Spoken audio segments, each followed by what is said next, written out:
ஒரு வார்த்தையில சொன்னா புரியுமா? எங்க கஷ்டம் எல்லாம் சொல்ல முடியுமா?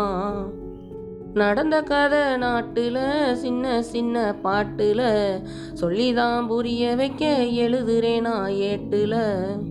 குருவி கூட கூட்டுல வாழுதுங்க நாட்டுல, ஒத்துமைய பார்க்க முடியுது.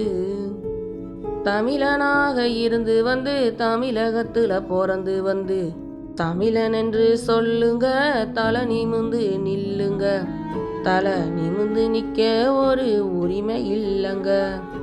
நெருக்கமான இடத்துக்குள்ள இறுக்கமான மனநிலையில இறுகி போய் தவிக்குது தலைமுறை.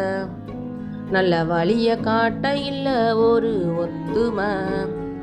மட்ட பலக பட்டி மாவு படிச்ச படிப்பு கிடைச்ச வேலை நடந்ததெல்லாம் நம்மளோட போகட்டும். எங்க தலைமுறைக்கு வாழ நல்ல வழிய காட்டுங்க. எங்க காலம் போய் எங்க வாழ்க்கை முடிஞ்சு போயாச்சு. கண்ட கனவுகளும் அதுக்குள்ளேயே களைஞ்சி போயாச்சு.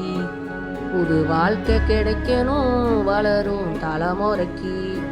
தமிழகத்துல பிறந்து வந்த ஈழ தலைமுறைக்கு. கதை முடிஞ்சு போனா தண்ணீருல கரைஞ்சி போகணும். இல்லனா மண்ணுக்குள்ள மண்ணோட தான் மறைஞ்சி போகணும். வாழும்போது முயன்று வாழ ஒரு உரிமை இல்லையே. அதை கொடுத்தோதவ நல்ல உள்ளம் இன்னும் வல்லையே.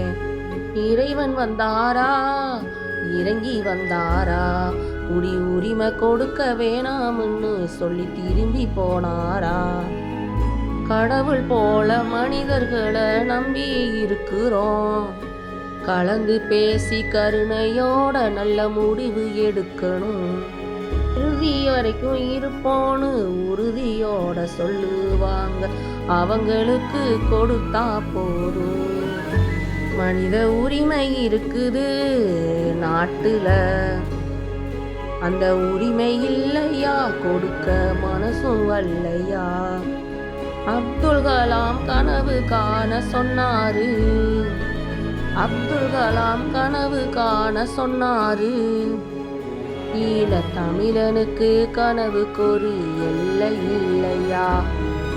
எந்த கனவும் காண உரிமை மட்டும் இன்னும் வல்லையா? ஒரு மனிதன் காணும் கனவு தானே சாதனை.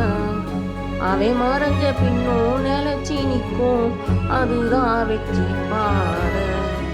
ஈழ தமிழன் மட்டும் மண்ணுக்குள்ள மறைஞ்சி போகல. அவன் கனவுகளும் மண்ணுக்குள்ள மறைஞ்சி போகுது. அவன் கனவு பழிக்க கூடி உரிமை இல்ல. அதை கொடுத்தோதவ நல்ல மனசும் வல்ல. இறைவன் போல மனிதர்களும் இறங்கி வரணும். இரக்கத்தோட நல்ல முடிவு எடுத்து தரணும்.